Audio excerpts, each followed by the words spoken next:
Permission. Okay जी।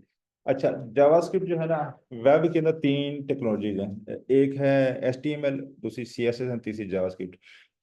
HTML CSS हम हल्के हल्के पढ़ चुके हैं। HTML CSS दोनों ना मार्कअप है बेसिकली। मार्कअप मीन आपने जो जो चीज लिखी वो स्क्रीन पे शो हो गई। ये एक्चुअल प्रोग्रामिंग लैंग्वेजेस नहीं होती। जो प्रोग्रामिंग लैंग्वेजेस होती हैं उसको कंप्यूटर को कहते हैं कि ये काम करो, और कंप्यूटर को काम कर देता है। यहाँ भी आप कंप्यूटर कहेंगे यार ये मेरा कोड है, इसको दिखा दो, उसने दिखा दिया। इसके अलावा आप ना कोई कोई आप ये नहीं कह सकते कि दो जमा दो करके और बताओ मुझे चार से बड़ा है कि छोटा है। हम इस तरह की लॉजिक नहीं लिख सकते आप इसके अंदर। आपने CSS से अपनी रिस्पॉन्सिव डिजाइन तो बना लिए, लेकिन अगेन वो लॉजिक नहीं है इसके अंदर। आप जो है ना, आप इसको ये नहीं कह सकते कि आई डोंट नो, कोई इंटरेक्टिव, बहुत ज़्यादा इंटरेक्टिव चीज़ें अभी भी नहीं हो रही। और जब मैंने शुरू किया था ये लेक्चर देना, तो मैंने वेब डेवलपमेंट को उसमें बताया था कि HTML समझ लें जैसे आपकी बिल्डिंग है, CSS ऐसे समझ लें जैसे आप बिल्डिंग के ऊपर आपने ये जो डेकोरेशन की हुई है, एंड जावास्क्रिप्ट समझ लें जो आपकी जो इलेक्ट्रिकल वायरिंग है ना, बटन प्रेस करते हैं तो पंखा चलना शुरू हो जाता है, तो वो है। तो आज हम फिर जो है शुरू करते हैं from the JavaScript. JavaScript computer की ज़बान है। इसका जो बेहतरीन, जो बहुत अच्छी चीज़ है इस जावास्क्रिप्ट की, जो बाकी लैंग्वेज में नहीं है, ये सर्वर साइड में भी चल जाती है और ये ब्राउजर के अंदर भी चल जाती है। ठीक है। अम,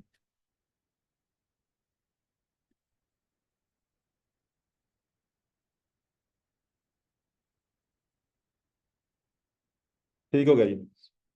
ये बड़ी हाई लेवल लैंग्वेज है। हाई लेवल लैंग्वेज वो होती हैं जो कि बड़ी ह्यूमर होती हैं, इनको लिखना आसान होता है। Low level languages basically binary code, या उसको हम असेंबली में लिखते हैं, वो उनकी कोडिंग बड़ी मुश्किल है। वो उसको कंप्यूटर बड़ा अच्छा अंडरस्टैंड करता है, लेकिन इंसानों के लिए बहुत मुश्किल है वाली। ये जो हाई लेवल लैंग्वेजेस होती हैं, ये बेसिकली पहले कंपाइल होती हैं, बाइनरी कोड में कन्वर्ट होती हैं, फिर उसको कंपाइलर जो है उसको अंडरस्टैंड करता है, उनको रन करता है। अब ये कंपाइलेशन कैसे होती है, ये सारी चीज़ें मैं स्किप कर रहा हूँ। इसको हम ये जो प्रॉपर यूनिवर्सिटी में जो जो कोर्सेज होते हैं ना, वहाँ पे ये प्रॉपर इसीलिए 4 4 5 5 साल ले लेते हैं वो सारी चीज़ें डिटेल में पढ़ाते हैं। और सो ये हाई लेवल लैंग्वेज क्या होती हैं, लो लेवल कौन सी है, मिड लेवल लैंग्वेज कौन सी है, कुछ लैंग्वेजेस कंपाइल होती हैं, कुछ इंटरप्रेटेड होती है लैंग्वेजेस। अब ये बस कटार डालें फिलहाल के जो हम कोड लिखेंगे, ब्राउजर साहब जो है उसको अंडरस्टैंड करेंगे और रन करना शुरू कर देंगे। और रन कैसे हो रहा है वो बात की बातें हैं। जावास्क्रिप्ट जो है इसको क्लाइंट साइड लैंग्वेज भी कहते हैं, client side scripting language. Client side का मतलब ये है कि ये जो ब्राउजर के अंदर रन होती है वाली।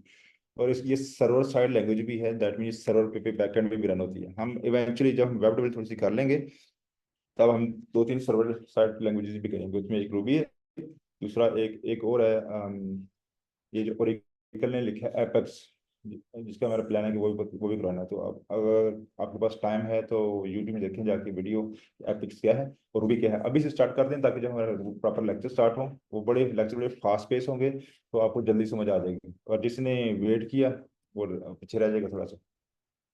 सो ठीक हो गया। तो ये डायनामिक टाइपिंग है। डायनामिक टाइपिंग मैं बहुत डिटेल में नहीं जाऊंगा, लेकिन इसमें ना जो आप वेरिएबल डिक्लेयर करते हैं ना, उसके लिए उसकी खास टाइप होनी होती है। मैं इतना बता आगे जा रहा हूँ, जब हम प्रॉपर से इसका इस्तेमाल करेंगे ना, तो उसमें वहाँ पे समझ आ जाएगी आपको।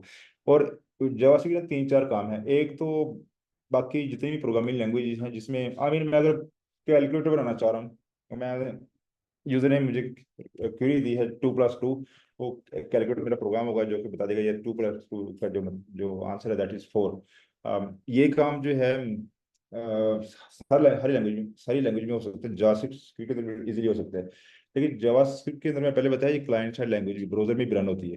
तो इसको हम इस्तेमाल करके हम अपना जो पेज है इसको भी मैनिपुलेट कर सकते हैं। मैं कह सकता हूँ जब इस बटन पे क्लिक हो तो ये काम कर दो, ठीक है, या 4 सेकंड के बाद ये जो मेरे हेडिंग है इसको हाइड कर दो, ठीक है। ये चीज़ जो हम CSS में नहीं कर सकते। कर सकते हैं एनिमेशन लगा के कि 4 सेकंड के बाद जो है इसको हाइड, हर 4 सेकंड के बाद इसको हाइड रेशियो करा दो। लेकिन थोड़ा सा CSS में थोड़ा सा मुश्किल है, जावास्क्रिप्ट में था ये आसान है चीज़ें वाली सिलेक्ट करनी। ठीक हो गया। और ये इवेंट ड्रिवन है। हम मैं इसे कह सकता हूँ कि हर 4 सेकंड के बाद ये काम करूँ, या जब ये पेज लोड हो जाए तब ये काम कर दो, जब यूजर इस पर क्लिक करे ये काम करो। इस तरह की बहुत सारी चीज़ें इवेंट ड्रिवन, हम कुछ इवेंट बाइंड कर रहे थे। वो इवेंट जो है जब कॉल होते हैं, जिसके ऊपर जो हम अपना कोडिंग लिखते हैं, वो रन हो जाती है। तो इवेंट ड्रिवन प्रोग्रामिंग लैंग्वेज है। अभी हमने जो कीवर्ड याद करने हैं, समझ आए ना आए कोई मसला नहीं, इवेंट ड्रिवन याद करने हैं अपने पास। और इसमें वेरिएबल की खास टाइप को नहीं होती। और ये क्लाइंट साइड स्क्रिप्टिंग लैंग्वेज है। नोड जेएस हम बाद में सर्वर साइड पर जाएंगे, हम बाद में करेंगे जाके। तो हम पहला जासी फंक्शन आज देखते हैं जी।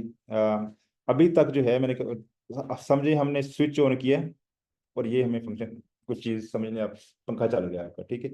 सो सी एस एस और एच टी एम एल के अंदर ये चीज़ थोड़ी सी मुश्किल थी, नहीं कर सकते थे आप। हाँ, मैं ये कर सकता हूँ कि जब इस बटन के ऊपर होवर हो तो ये एक डिव बनी हो जिसको हम डिस्प्ले ब्लो कर दें, पोजीशन एब्सोल्यूट कर दें, ये चीज़ें सी एस एस में हो सकती हैं। लेकिन ये जो अलर्ट आ रहा है ये आउटसाइड ऑफ द पेज है, जो सी आउट, ये पेज के बाहर सी एस एस से आप इस बॉडी के अंदर रह के जो मर्जी काम कर लें, इससे ऊपर नहीं लेके जा सकते थे। तो ये सिस्टम अलर्ट है। तो मैंने बेसिकली जब इस पर क्लिक किया तो वो एक अलर्ट दे रहा है आपको, ठीक है। ये सेकंड है जी। ये एक और तरह का अलर्ट है कि आर यू श्योर, इस पे ओके और कैंसिल के दो बटन लगे हुए हमारे। ये तीसरा बटन बटन पे क्लिक कर रहा हूँ। ये कह रहा है do you want to enter your name.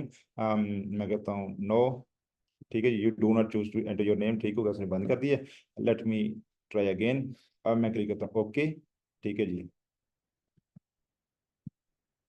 मैंने अपना नेम एंटर किया, क्लिक ऑन ओके, तो उसने कहा हेलो हेलो, ठीक है जी। ये सेकंड हेलो इस यूजर का नेम है जो उसने एंटर किया हुआ था। मैं दोबारा ट्राई करता हूँ।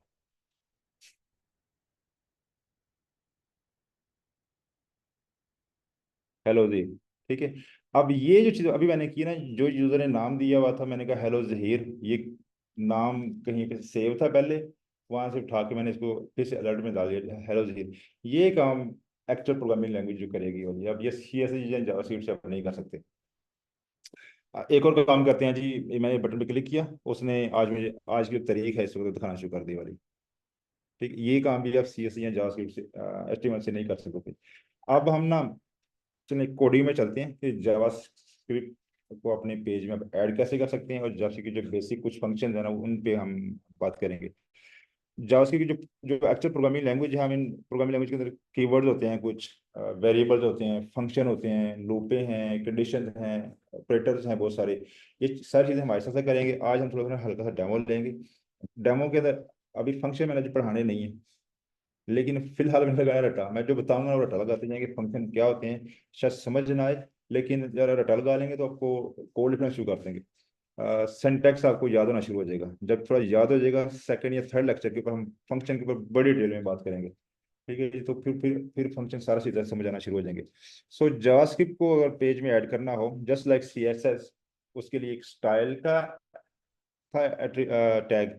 जावास्क्रिप्ट को अगर अपने पेज में ऐड करना है तो उसके लिए स्क्रिप्ट का टैग, ठीक हो गया। इस स्क्रिप्ट के अंदर जो चीज़ अब लिखेंगे ना, वो वो बेसिकली रन होगी जैसे ये पेज लोड होगा, ये वो रन होगी। मैं फिलहाल एक काम करता हूँ यहाँ पे, जैसे ये मैं कहता हूँ ये रन, यहाँ एक मसला भी है। मुझे पहले ये बंद करना चाहिए, ठहरिए, ये बंद करना चाहिए। अब इसको मैं रन करता हूँ।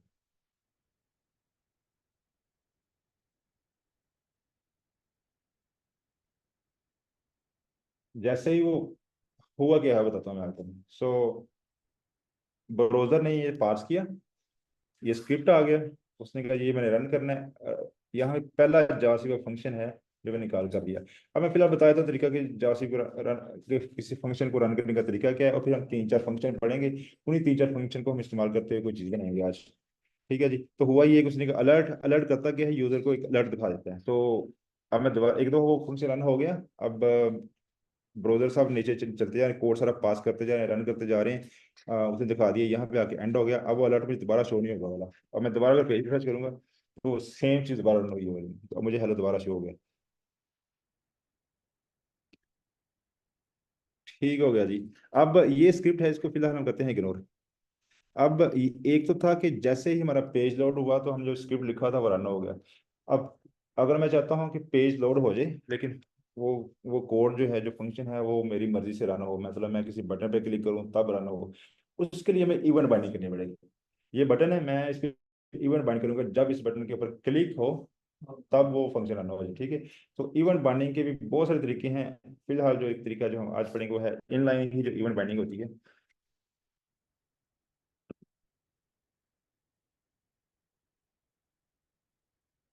इनलाइन इवेंट बाइंडिंग क्या होती है, ये बटन तो हम पढ़ चुके हैं पहले, ठीक है, हमने बनाए भी हुए बटन सभी ने। इस पे एक प्रॉपर्टी है ऑन क्लिक की। अब प्रॉपर्टी हम पहले एचटीएमएल में पढ़ चुके हैं, इसकी आईडी होगी, क्लास होगी।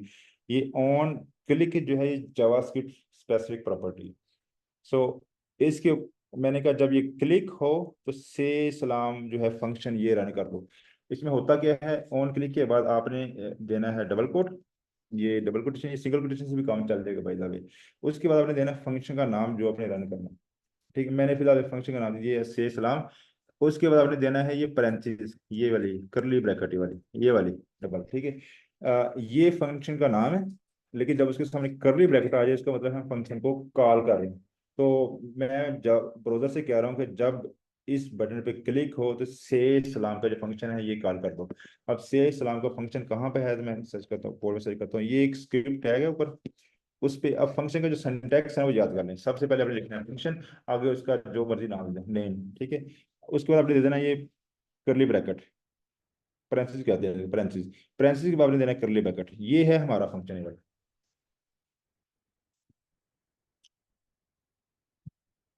इसको 2 सेकंड दें इसको।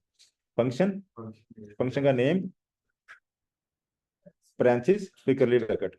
अब थोड़ा सा बताता हूँ, ये फंक्शन जो है आपने फिलहाल लिख देना है। बाद में हम ये फंक्शन कीवर्ड भी उड़ा देंगे, उसके बगैर भी नेमलेस फंक्शन भी होते हैं, एनोमलेस फंक्शन जिनको कहते हैं। हम फंक्शन इनलाइन भी हो सकते हैं, एरो फंक्शन भी होते हैं, वो हम सारी बात में। अभी ये सिंपल फंक्शन, फंक्शन फिर फंक्शन का नाम। फंक्शन का नाम यहाँ पे मैंने लिखा हुआ है से सलाम। अच्छा, ये जो नेम आपने लिखना है इसमें 3-4 इसके रूल्स हैं। पहला रूल ये है कि ये नंबर से स्टार्ट नहीं होगा, ये हमेशा से किसी कैरेक्टर से स्टार्ट होगा। ठीक है, ये किसी पंक्चुएशन मार्क से भी स्टार्ट नहीं हो सकता। ठीक है, अंडरस्कोर से स्टार्ट हो सकता है भाई, अंडरस्कोर के अलावा आप किसी पंक्चुएशन से स्टार्ट नहीं कर सकते। फंक्शन के नेम के दौरान आप नंबर लिख सकते हैं, कोई मसला नहीं है, अंडरस्कोर भी लिख सकते हैं, लेकिन पंक्चुएशन मार्क फिर भी नहीं लिख सकते। ये वाले, ये जो पंक्चुएशन मार्क ये नहीं आ सकते। व्हाट एल्स, फंक्शन के नाम के दरम्यान स्पेस नहीं आ सकती। ये ये जो मैंने 3-4 चीजें बोली है ना अभी, ये जो अपनी वीडियो रिकॉर्ड हो रही है, सब्ट्रैक्ट साइन नहीं आएगा, डैश नहीं आती। ये जो 4-5 चीजें मैंने बोली हैं, अपने वीडियो को 4-5 दफा देखना है इसको, और ये सारी चीजें राइट हो कर देनी है। ये फंक्शन के नाम लिखने के जो रूल्स हैं, मैं दोबारा रिपीट कर देता हूँ। स्टार के अंदर नंबर नहीं आ सकता, कोई पंक्चुएशन मार्क नहीं आ, पंक्चुएशन मार्क जो है फंक्शन के नेम में नहीं आ सकता। पहली चीज, स्पेस नहीं आ सकती। सेकंड जो है, अंडरस्कोर आप इस्तेमाल कर सकते हैं, शुरू में भी कर सकते हैं, दरमियान में भी, जहां मर्जी एंड पे भी कर सकते हैं। नंबर आप शुरू में इस्तेमाल नहीं कर सकते, दरमियान में और एंड पे जहां मर्जी कर लें इस्तेमाल। और यही रूल है इसके छोटे मोटे। बाकी ये नाम छोटा रखें और बड़ा रखें ये मैटर नहीं करता। आई मीन मैं से इस्लाम को से इस्लाम भी कह सकता हूँ, नो प्रॉब्लम। ठीक है, तो ये फंक्शन का नाम की जो लेंथ है वो डज नॉट मैटर, जितनी मर्जी रखने, आप जितनी मर्जी छोटी रख लें, जितनी मर्जी बड़ी रख लें, लेकिन फंक्शन के नाम ऐसे रखने चाहिए जो कि जिनको बंदा नाम पढ़ते समझ आ जाए कि ये फंक्शन क्या कर रहा है। ठीक है, मैंने यहाँ पे इसका नाम रखा है से सलाम। इसका मतलब है कि ये कुछ सलाम देगा बंदे को। ठीक है जी, फिलहाल आगे जो भी हो रहा है उसको छोड़ दें। तो ब्रांचेस के अंदर हम ना इसके पैरामीटर भी ले सकते हैं, फंक्शन की इनपुट भी ले सकते हैं, लेकिन इनपुट और आउटपुट क्या होती है ये हम बाद में बात करेंगे। लेकिन ये जो करली ब्रैकेट स्टार्ट हो जाती है ना, इस ये करली ब्रैकेट स्टार्ट और एंड, इसको हम कहते हैं ये फंक्शन की बॉडी। जिस तरह से हमने टैग पढ़े थे, टैग के अंदर जो है उसका ओपनिंग था, क्लोजिंग था, दरम्यान में इसका जो है बॉडी थी, सारी चीजें मिला के एक एलिमेंट बन रहा था। तो ये सारा चीज इसका, ये फंक्शन कीवर्ड है, ये हमने लिखना है, ये टर्टल वाले हैं, फंक्शन का नाम है, ये प्रेंसिस हैं, करली ब्रैकेट है, और इसके दरम्यान में लिखा हो या ना लिखा हो ये बिल्कुल प्रॉपर इसे ठीक फंक्शन है, चलेगा, ब्राउजर इसको अंडरस्टैंड करेगा इसको। अब इसकी बॉडी के अंदर हमने जो हम काम लिखेंगे, जब ये फंक्शन हम रन करेंगे उस वक्त ये जो इसमें कोड लिखा हो कोड रन हो जाएगा वाला। सो अभी हमने जावास्क्रिप्ट जो पहले, अच्छा कुछ फंक्शन होते हैं बिल्ट इन होते हैं, जावास्क्रिप्ट ने पहले बना के हमें दिए हुए हैं सारे फंक्शन। ठीक है, और कुछ फंक्शन हम अपने कस्टम लिखेंगे। ये जो फंक्शन लिखे ना मैंने, ये मेरा अपना कस्टम फंक्शन। और फंक्शन के अंदर हम मजीद फंक्शन भी कॉल कर सकते हैं। सो ये अलर्ट फंक्शन है। ठीक है, इसके अब फंक्शन को कॉल कैसे करना है, जैसे फंक्शन का नाम लिखा वही फंक्शन का नाम दें, और आगे ये पैरेंथेसिस दे दें। ये पैरेंथेसिस दे दें तो फंक्शन कॉल हो जाएगा वाला। ठीक है, फंक्शन का मैंने नाम दिया और पैरेंथेसिस दे दी, कॉल ये कॉल हुआ है, उसकी मैं उसकी रीजन बताता हूँ कैसे कॉल हुआ है, और आई मीन ये है इसका प्रूफ। तो ये जैसे ही पेज लोड हुआ वो फंक्शन कॉल हुआ है, और उसने ये जो सलाम अलर्ट था वो आ गया वाला। अब आते हैं ये बिल्ट इन फंक्शन के अंदर, और पहला फंक्शन हम पढ़ेंगे जो है अलर्ट। सो ये जावास्क्रिप्ट के अंदर बिल्ट इन है। अलर्ट फंक्शन बेसिकली इस्तेमाल होता है यूजर को अलर्ट दिखाने के लिए। सो ये सलाम अलर्ट आ गया मुझे। वो अक्सर आता है जब कोई वेबसाइट छोड़ने लगे ना आप, कहता are you sure to leave this website, ठीक है। या आप अपना अकाउंट डिसेबल करने लगे हैं तो अक्सर पूछता है कि हाँ जी are you sure to do that, ठीक है। साइन अप करने लगे हैं तभी वो अक्सर अलर्ट आते हैं वाले। तो इस तरह की चीज़ें, ये जो है लेट से गेम बनाई है आपने एक, तो यूज़र जो है गेम को लेट से क्या रहे कि मैं हार मानता हूँ जी, मैं अगली नेक्स्ट गेम स्टार्ट करने के बाद श्योर वो कंफर्म करता है वाला। कोई भी पेमेंट का फॉर्म हो, कोई भी डिस्ट्रक्टिव ऑपरेशन हो, लेट से एक रिकॉर्ड है, यूज़र उस रिकॉर्ड को डिलीट करने लगा है, पोस्ट है, पोस्ट को रिमूव करने लगा है, उससे हम उस तरह से कंफर्मेशन लेते हैं हाँ जी आर श्योर। तो एक तो वो है, उसके लिए सॉरी उसके लिए मैं एक सेकंड फंक्शन ये अलर्ट है। अलर्ट हम तब दिखाते हैं जब हमने कोई काम, यूजर ने कहा ये काम कर दो तो हमने काम कर दिए, और उसके बाद हम कहते हैं जी ठीक है जी, ये है जी आपका अलर्ट। इसकी मिसाल मैं आगे जाके दूंगा। बहरहाल यूजर को चीज़ बतानी होना कि हाँ जी काम हो गया।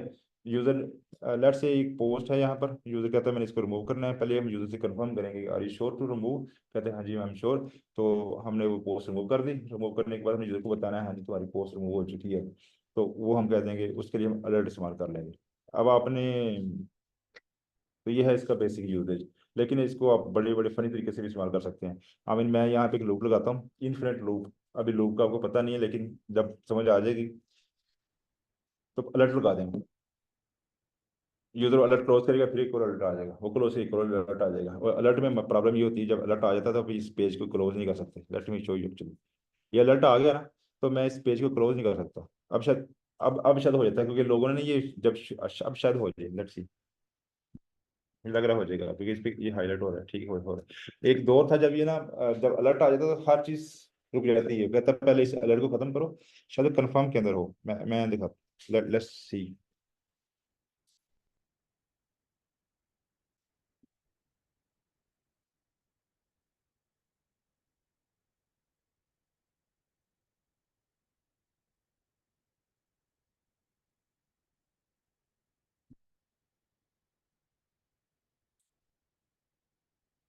नहीं, अब कंफर्म को भी ये ब्लॉकिंग, ये किस दौर में ब्लॉकिंग था, जब ये अलर्ट आता है तो फिर कुछ और नहीं कर सकते। तो यूजर अक्सर लोग करते क्या थे, उन्होंने एक अलर्ट क्लोज हुआ फिर एक और अलर्ट दिखा दिया, वो क्लोज हुआ एक और अलर्ट आ गया। ना आप विंडो बंद कर सकते हैं ना आप टैब बंद कर सकते हैं। तो ये परफेक्ट एक तरह का छोटा सा फनी सा वायरस है वाला, ठीक है जी। तो अब क्योंकि ब्रोदर साहब थोड़े से एडवांस हो गए हैं तो उन्होंने चीजें खत्म कर दी वाली। एनीवे, सो हमने एक फंक्शन बनाया। अब हमने इस फंक्शन को करना है कॉल। कॉल इसको मैं वैसे भी कर सकता हूँ, और कोई भी फंक्शन मैंने कॉल करना है तो उसको किसी स्क्रिप्ट टैग के अंदर ही कॉल करना है। अब इस फंक्शन को कॉल करने के दो तरीके हैं, एक तो है मैं नीचे एक और स्क्रिप्ट लिख दूँ, और यहाँ पे मैं जो है क्या था फंक्शन का नाम से सलाम, पहले नाम दिया और ये पैरेंथेसिस दी, तो ये फंक्शन कॉल हो गया। अब जैसे पेज लोड होगा ये फंक्शन कॉल हो जाएगा। सेकंड्स का तरीका ये है कि मैं कोई इवेंट बाइंड कर दूं, कि जब ये बटन जो है क्लिक हो उस पे ये फंक्शन कॉल कर दो। उसका तरीका ये है ऑन क्लिक, और वो सारा से सलाम जो हमने मैनुअली पहले कॉल कर रहे थे इसके अंदर रख दें। तो जब हम इस पर क्लिक करेंगे तो ये से सलाम जो है कॉल हो जाएगा। अच्छा, सेकंड मैंने को और बटन बनाया हुआ है जिसपे ऑन क्लिक के पर मैं कंफर्म पूछ रहा हूँ कि आर यू श्योर। अब ये देखें, पहले ये फंक्शन मैंने अपना एक लिखा था उसको कॉल कर रहा हूँ, ये बिल्ट इन फंक्शन है कंफर्म। जब बटन पे यूजर क्लिक करेगा तो ये built in function confirm call हो जाएगा। इसके बाद जो आप टेक्स्ट देंगे वो यूजर को शो हो जाएगा।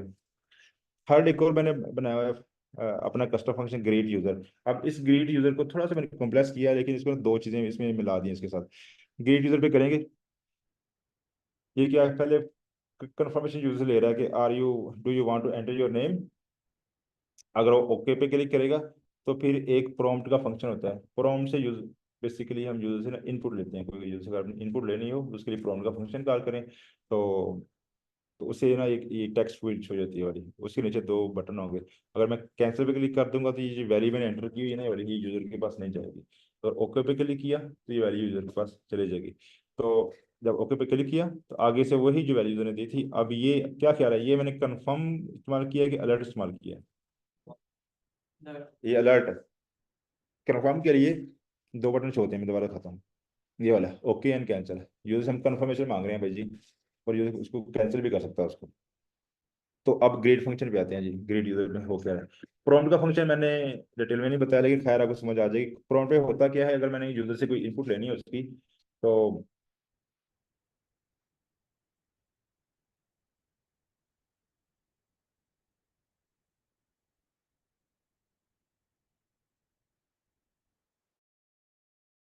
ये लेट छोड़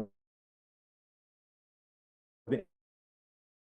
यहाँ पे फिलहाल var name is equal to prompt what is your name, user जैसे ही करने के बाद तो वो वैल्यू जो यूजर ने एंटर की थी वो नेम इस वेरिएबल के, ये भी थोड़ा सा मैं ना थोड़े ठहर जाऊं।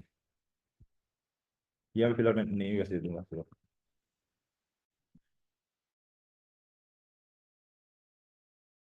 तो मैं नीचे को बटन बनाता हूँ जिस पे क्लिक करें इसी कार फंक्शन डाल होगा।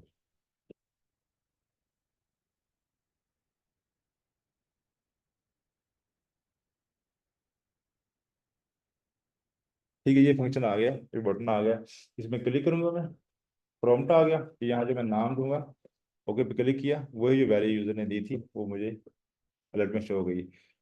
अगर मैं कैंसिल कर दूंगा तो वैल्यू कोई भी यूजर के पास नहीं गई। चलिए, मेरे को दिखाती करता हूँ।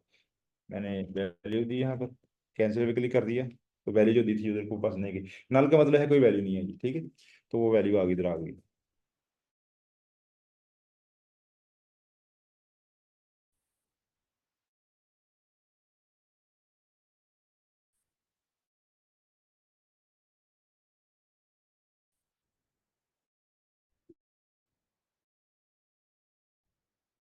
तो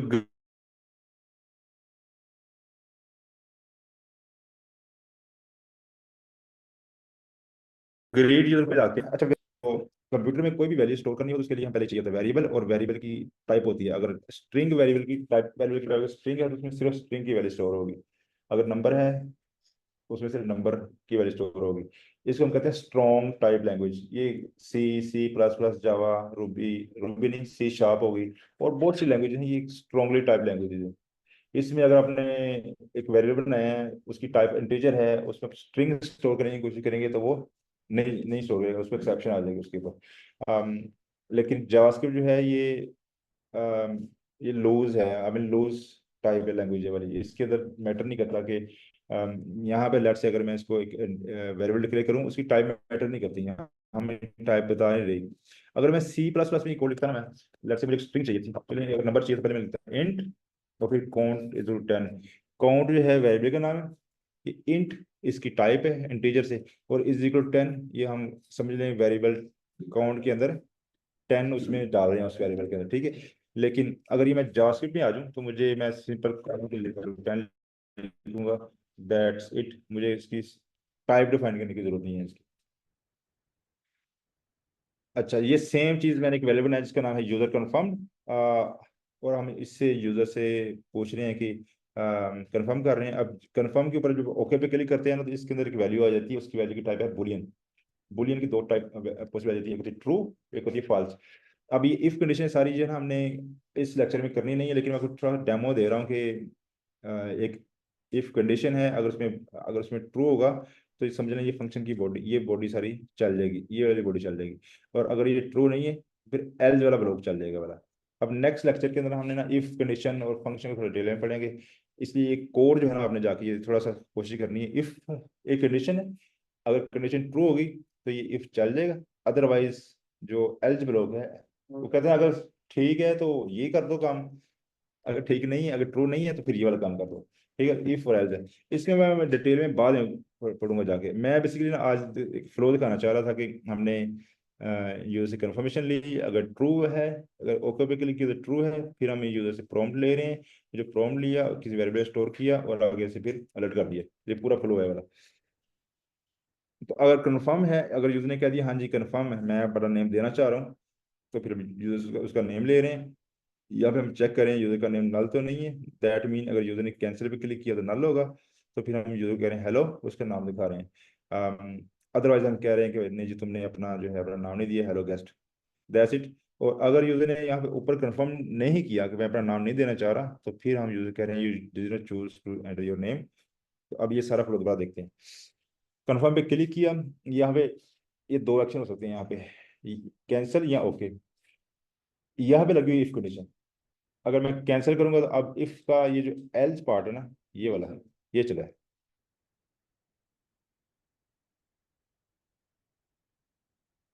ये you choose not to enter your name, तो ये वाला एल्स पार्ट चलाता है वाला, ठीक है। और अगर मैं ओके कर दूं, कंफर्म कर दूं। अब इफ ट्रू हो गई है, ट्रू के ऊपर जो इफ का जो ट्रू का ब्लॉक था ना, ये वाला ब्लॉक, अब ये ब्लॉक चल गया। अब इस ब्लॉक के अंदर हम मजीद काम कर रहे हैं, हम यूजर का नाम ले रहे हैं, और फिर एक और कैलकुलेशन लगी है, अगर यूजर अपना नाम दे दिए तो फिर हम वो अलर्ट दिखा देंगे, अदरवाइज हम गैस कर देते हैं उसको। तो ठीक हो गया जी। लास्टली ये है बेसिक सा, जो बेसिक बिल्ट इन फंक्शन को इस्तेमाल करके हमें काम करना हो तो एक जावास्क्रिप्ट का और अच्छा काम है, जिससे हम इमेज पेज की मैनिपुलेशन कर सकते हैं। पेज का डिफरेंट एलिमेंट है, उनको हाइड कर सकते हैं, शो कर सकते हैं, एलिमेंट का जो टेक्स्ट है वो चेंज कर सकते हैं। तो वो कैसे करना है जी, उसके लिए एक अगेन एक बटन है, डिस्प्ले डेट। इस डिस्प्ले डेट फंक्शन का हम कोड देख लेते हैं। इस पे फिलहाल हटा लगा लें। अगेन हमने एक स्पैन बनाया नीचे, मैं दिखाता हूँ। ये एक पी टैग है, इस पे है टुडे डेट इस, आगे स्पैन है, स्पैन के अंदर क्लास लगी हुई है डेट की। अब क्लास और आईडीज जो हैं ये सीएसएस के लिए भी इस्तेमाल होती हैं, लेकिन ये जावास्क्रिप्ट के लिए तो बड़ी ज़्यादा इस्तेमाल होती हैं। ये समझ लें, ये जो स्पैन है, ये समझ लें, ये क्लासेस पर लगी डेट की, ये इसका एड्रेस है या इसकी आइडेंटिफिकेशन है, या जो भी है, इस स्पैन को मैं जावास्क्रिप्ट के अंदर पिक कर सकता हूँ यूजिंग इट्स क्लास। और पिक करने के बाद मैं इसकी वैल्यू चेंज कर सकता हूँ, इसके टेक्स्ट चेंज कर सकता हूँ, और भी मैं इसको शो हाइड कर सकता हूँ, इसकी स्टाइल चेंज कर सकता हूँ। फिलहाल हम शो हाइड नहीं कर रहे हैं, हम इसके जो टेक्स्ट है वो चेंज कर रहे हैं। तो डॉक्यूमेंट डॉट क्यूरी सिलेक्टर